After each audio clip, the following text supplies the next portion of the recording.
కేంద్రంలో ఉన్న బీజేపీ ప్రభుత్వం గత 5 సంవత్సరాలుగా చాలా కుట్రపూరితంగా పార్లమెంట్లో ఆమోదించినటువంటి 4 లేబర్ కోడ్లని అమల్లోకి తీసుకొస్తున్నాను నవంబర్ 21వ తారీఖున ప్రకటించింది.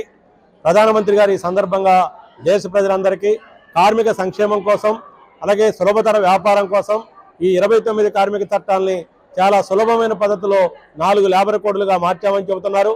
ఈ దేశంలో ఉన్న కోటాను కోట్ల మంది కార్మికులందరినీ కూడా ఈ సామాజిక భద్రత పరిధిలోకి తీసుకొస్తామని చెబుతున్నారు. అందరు కార్మికులకి దేశవ్యాప్తంగా జీవించే వేతనాలు న్యాయమైన వేతనాలు ఇస్తామని ప్రభుత్వం చెబుతుంది. ఇవన్నీ కూడా ప్రజల్ని మభ్యపెట్టడానికి చెబుతున్న మాటలు తప్ప ఈ 4 లేబర్ కోడ్లో అలాంటి వాటికి ఎక్కడా కూడా అవకాశం లేదు.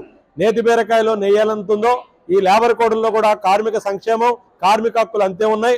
ఒక్క మాటలో చెప్పాలంటే ఈ 4 లేబర్ కోడ్లు కనుక అమల్లోకి వస్తే ఇప్పటివరకు కార్మికులకి రాజ్యాంగం ప్రసాదించినటువంటి సంఘం పెట్టుకునే హక్కు అలాగనే సమిష్టి బేరసారాల హక్కుని ఈ ప్రభుత్వం కాలరాసే అనేక నిబంధనలు ఇందులో ఉన్నాయి.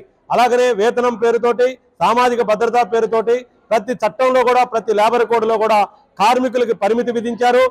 పిఎఫ్ చట్టం 20 మంది కార్మికులుంటే, ఈఎస్ఐ చట్టం 10 మంది కార్మికులుంటే, బోనస్ చట్టం 20 మంది కార్మికులుంటే, గ్రాట్యుటీ చట్టం 10 మంది కార్మికులుంటే, వలస కార్మికుల చట్టం 10 మంది కార్మికులుంటే, కాంట్రాక్ట్ లేబర్ చట్టం 50 మంది కార్మికులుంటేనే ఈ చట్టాలు అమల్లోకి వర్తిస్తాయి, మిగిలిన కార్మికులకు వర్తించమని చెబుతున్నారు.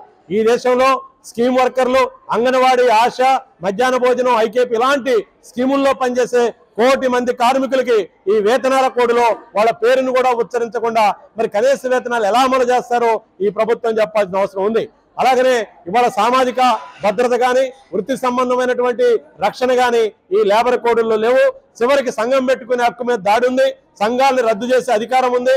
కార్మికులకు వేతనాలు ఇవ్వకపోయినా అక్రమ రిట్రెంచ్లు జరుగుతున్నా, ఫ్యాక్టరీలు అక్రమంగా మూసేస్తున్నా, కార్మిక సంఘాలు సామూహిక చర్యతోటి ప్రతిఘటనకు పూనుకుంటే సమ్మె నోటీస్ ఇచ్చి సమ్మె చేస్తే సమ్మెలన్నింటినీ కూడా చట్ట విరుద్ధ సమ్మెలుగా ప్రకటించి కార్మిక సంఘాలని నాయకుల్ని జైళ్లకు పంపించేటువంటి క్లాజులు ఈ లేబర్ కోడ్లో ఉన్నాయి. అందుకని ఈ లేబర్ కోడ్లు ఈ సాధారణమైన కోడ్లు కావు, కార్మిక వర్గానికి ప్రమాద గంటికలు మోగిస్తున్నాయి.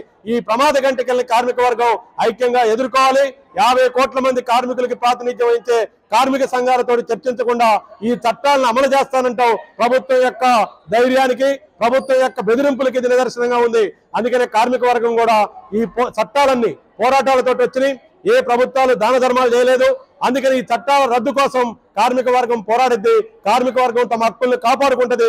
రాబోయేటి కాలంలో స్వాతంత్రోద్యమ స్ఫూర్తితోటి ఈ నల్ల చట్టాలను ఎనికి కొట్టేదాకా కార్మికులకు విశ్రాంతి లేదు.